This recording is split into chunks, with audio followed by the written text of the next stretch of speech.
So, Namaste class. Welcome to Education Avenue online classes. And I'm your Kannada teacher, Suman. Today, I'm going to teach you the basics of Kannada. So, let's get into the topic.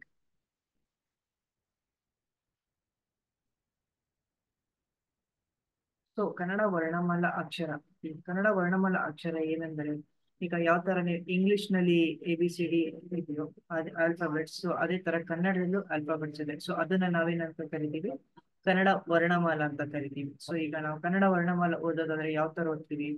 First word ಆ E ಈ ಉ ಊ ರು ಎ ಎ ಐ ಓ ಓ ಔ ಅಂ ಅಹ.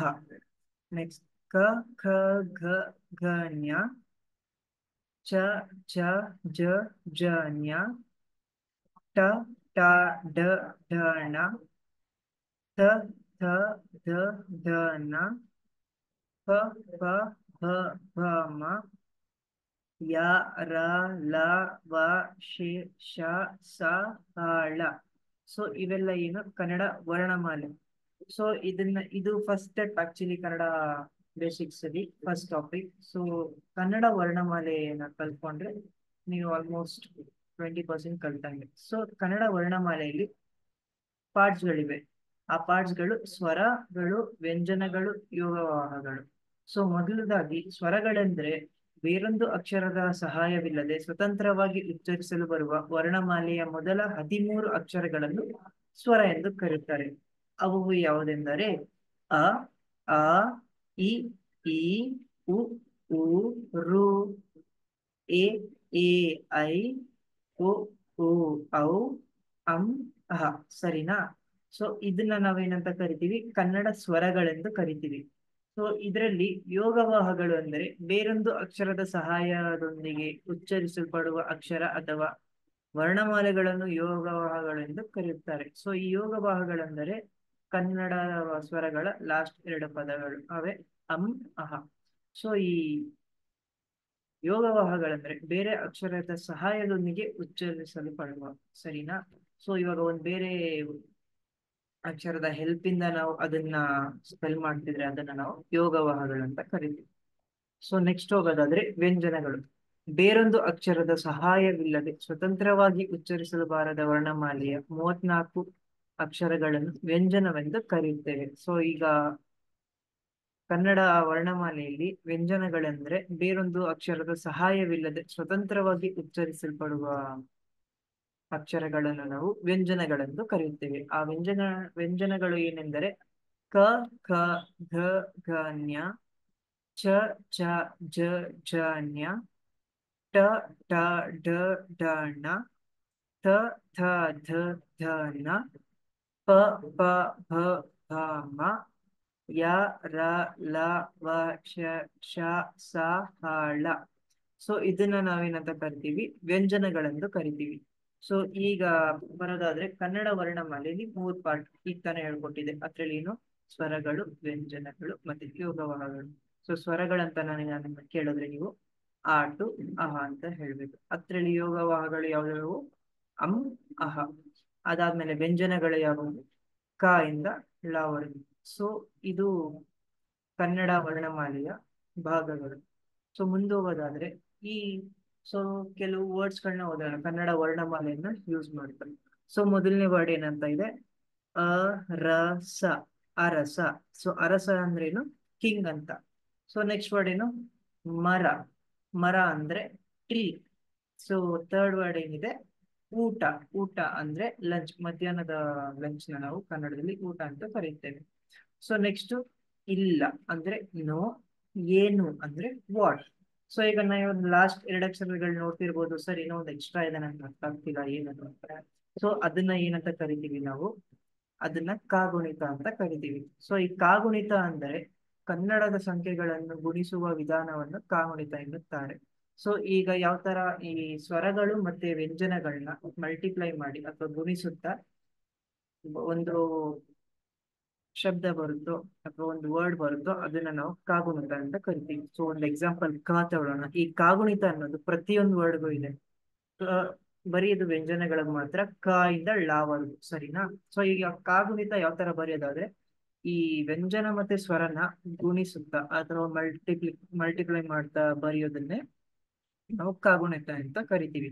ಫಾರ್ ಎಕ್ಸಾಂಪಲ್ ಕ ನಾವು ತಗೊಂಡ್ರೆ ಫಸ್ಟ್ ವರ್ಡ್ ಕ ಪ್ಲಸ್ ಅ ಕ, ಕ ಪ್ಲಸ್ ಆ ಖ, ಕ ಪ್ಲಸ್ ಇ ಕಿ, ಕ ಪ್ಲಸ್ ಇ ಕಿ, ಕ ಪ್ಲಸ್ ಉ ಹೂ, ಕ ಪ್ಲಸ್ ಉ ಹೂ, ಕ ಪ್ಲಸ್ ರು ಕ್ರು, ಕ ಪ್ಲಸ್ ಎ ಕೆ, ಕ ಪ್ಲಸ್ ಐ ಕೆ, ಕ ಪ್ಲಸ್ ಐ ಕೈ, ಕ ಪ್ಲಸ್ ಓ ಕೋ, ಕ ಪ್ಲಸ್ ಓ ಕೋ, ಕ ಪ್ಲಸ್ ಔ ಕೌ, ಸರಿನಾ? ಸೊ ಇದನ್ನ ನಾವೇನಂತ ಕರಿತೀವಿ?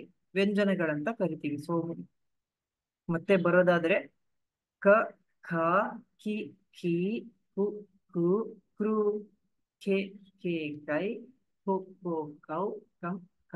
ಸೊ ಅದನ್ನೇ ನಾನು ಇಲ್ಲಿ ಬರ್ತಿರೋದು ಕನ್ನಡ ಕಾಗುಣಿತ. ಸೊ ಇನ್ನೊಂದ್ಸಲಿ ಓದೋಣ ಕಾಗುಣಿತನ. ಕ ಕ ಕಿ ಖಿ ಕು ಕು ಕ್ರು ಖೆ ಖೆ ಕೈ ಖೋ ಖೋ ಕೌ ಕಂ ಕಹ. ಸೊ ಇದೇ ತರ ಕಾಗುಣಿತನ ನಾವು ಪ್ರತಿಯೊಂದು ಅಕ್ಷರಕ್ಕೂ ಬರಿತೀವಿ. ವ್ಯಂಜನ ಅಕ್ಷರಗಳಿಗೆ ಯಾವ್ದ್ಯಾವ್ದು? ಕ ಖ ಗ ಘ ಞ ಛ ಛ ಛ ಛ ಞ ಟ ಠ ಡ ಢ ಣ ಥ ಥ ದ ಧ ನ ಪ ಫ ಭ ಬ ಮ ಯ ರ ಲ ವ ಶೇಷ ಸ ಹ ಳ. ಸೊ ಇದೇ ತರ ಪ್ರತಿಯೊಂದಕ್ಕೂ ಅದ್ರದ್ದೇ ಶಬ್ದ ಬರುತ್ತೆ. ಕಾಗ ಆಯ್ತು, ಇವಾಗ ನಾವು ಗಾಗ ಓದೋಣ. ಗ ಗ ಗ ಅಂದ್ರೆ ಇದು ಗ ಗ ಗಿ ಗಿ ಗು ಗು ಗೃ ಗೆ ಗೆ ಗೈ ಗೋ ಗೋ ಗೌ ಗಂ ಗಹ. ಸೊ ಇದೇ ತರ ನಾವು ತ ಅಥವಾ ಚ ಓದಿದರೆ ಚ ಚ ಚಿ ಛಿ ಚು ಚು ಚು ಚೆ ಛೆ ಚೈ ಚೊ ಚೋ ಚೌ ಚಂ ಚಹ. ಸೊ ಇದೇ ತರ ಪ್ರತಿಯೊಂದು ಅಕ್ಷರಕ್ಕೂ ನೀವು ಕಾಗುಣಿತ ಏನಾದ್ರು ಓದಿದ್ರೆ ನಿಮ್ಗೆ ಆಲ್ಮೋಸ್ಟ್ 50 to 60% ಕನ್ನಡ ಬಂದಂಗೆ. ಸೊ ಇಷ್ಟು ಬಂದ್ಬಿಟ್ರೆ ಆಲ್ಮೋಸ್ಟ್ ನೀವು ಕನ್ನಡನ ಓದಕ್ಕೆ ಸ್ಟಾರ್ಟ್ ಮಾಡ್ಬೋದು. ಸೊ ಇದ್ರ ಮೇಲೆ ಒಂದೆರಡು ಕನ್ನಡ ವರ್ಡ್ಸ್ ನ ಓದೋಣ. ಸೊ ಮೊದಲನೇ ವರ್ಡ್ ಏನಿದೆ ವಿಜಯ ಅಂತಿದೆ. ಸೊ ಈ ವಿಜಯ ಯಾವ ತರ ನಾನು ಡಿಸ್ಟ್ರಿಬ್ಯೂಟ್ ಮಾಡಿ ಎಕ್ಸ್ಪ್ಲೈನ್ ಮಾಡಿದೀನಿ ನೋಡಿ. ಈ ವಿ ಅನ್ನೋದು ವಾಲ್ ಬರುತ್ತೆ. ಫಾರ್ ಎಕ್ಸಾಂಪಲ್ ವ ವ ವಿ. ಸೊ ಥರ್ಡ್ ವರ್ಡ್ ಏನಿದೆ ವಿ. ನೆಕ್ಸ್ಟ್ ಸೆಕೆಂಡ್ ಜ. ಜ ಅಂದ್ರೆ ಬರುತ್ತೆ, ಜಾಲ್ ಫಸ್ಟ್ ವರ್ಡ್ ಜ ಬಂದಿದೆ. ಆಮೇಲೆ ಯಾ. ಸೊ ಯಾಲು ಯಾ ಕಾಗುಣಿತದಲ್ಲೂ ಅಷ್ಟೇ ಫಸ್ಟ್ ವರ್ಡ್ ಯಾ ಬಂದಿದೆ. ಸೊ ಇದೇ ತರ ವಿಜಯ. ಸೊ ಇದೇ ತರ ನಾವು ನೆಕ್ಸ್ಟ್ ಶಬ್ದಗಳನ್ನ ಓದ್ತಾ ಹೋದ್ರೆ ಗಿರಿ ಗಿರಿ, ನೆಕ್ಸ್ಟ್ ನದಿ ನದಿ, ಕೋಟೆ ಕೋಟೆ, ಹಳ್ಳಿ ಹಳ್ಳಿ, ಕಾಡು ಕಾಡು, ಕಾರು ಕಾರು, ಮನೆ ಮನೆ, ಹೊರಗಡೆ ಹೊರಗಡೆ, ನಿಜ ನಿಜ ಮತ್ತೆ ಮನಸ್ಸು. ಸೊ ಇಷ್ಟನ್ನು ನಾವು ಕನ್ನಡ ಕಾಗುಣಿತನ ಯೂಸ್ ಮಾಡಿ ಓದೋದು. ಸೊ ಇದು ನಿಮ್ಗೆ ಸ್ವಲ್ಪ ಕಷ್ಟ ಆಗುತ್ತೆ, ಬಟ್ ನೀವು ಕನ್ನಡ ಕಾಗುಣಿತದಲ್ಲಿ ಪರ್ಫೆಕ್ಟ್ ಆಗಂದ್ರೆ ಕನ್ನಡ ಸಿಕ್ಕಾಪಟ್ಟೆ ಈಸಿ ಓದೋದು ಬರೆಯೋದು ಏನೇ ಆಗಲಿ. ಸೊ ಕನ್ನಡ ಕಾಗುಣಿತಗಳ ಜೊತೆ ಇನ್ನೊಂದು ಟಾಪಿಕ್ ಇದೆ, ಅದೇ ಒತ್ತಕ್ಷರ. ಈ ಒತ್ತಕ್ಷರಗಳು ಅಂದ್ರೆ ಈಗ ಒಂದೊಂದು ಅಕ್ಷರಗಳು ಯಾವ ತರ ಇರುತ್ತೆ ಅಂದ್ರೆ ಕನ್ನಡ, ನೆಮ್ಮದಿ, ದಡ್ಡನು, ನಿಮ್ಮ, ಕಲ್ಲು, ಕತ್ತಿ. ಸೊ ನಾವಿಲ್ಲಿ ಕಲ್ಲು, ಕತ್ತಿ, ಕತ್ತಿ ಏನಾಗತ್ರ ನಾವು ಸ್ವಲ್ಪ ಒತ್ತಿ ಹೇಳ್ತಾ ಇದೀವಿ. ಸೊ ಸ್ವಲ್ಪ ಪ್ರೆಷರ್ ಆಗಿ ಹೇಳ್ತಾ ಇದೀವಿ. ಸೊ ಈ ತರದ ಸಮಯದಲ್ಲಿ ನಾವೇನ್ ಮಾಡ್ತೀವಿ, ಒತ್ತಕ್ಷರ ಯೂಸ್ ಮಾಡ್ತೀವಿ. ಸೊ ಇವಾಗ ನಾವು ಒತ್ತಕ್ಷರ ಯಾವ ತರ ಓದೋದು ಅಂದ್ರೆ ಖ ಖ, ಘ ಘ, ಜ್ಞ, ಛ ಛ, ಝ ಝ, ಜ್ಞ, ಠ ಠ, ಢ ಢ, ಣ, ಥ ಥ, ಧ ಧ, ನ, ಹ ಹ, ಭ ಭ, ಮ, ಯ ರ ಲ ವ ಶ ಶ ಸ ಹ ಳ.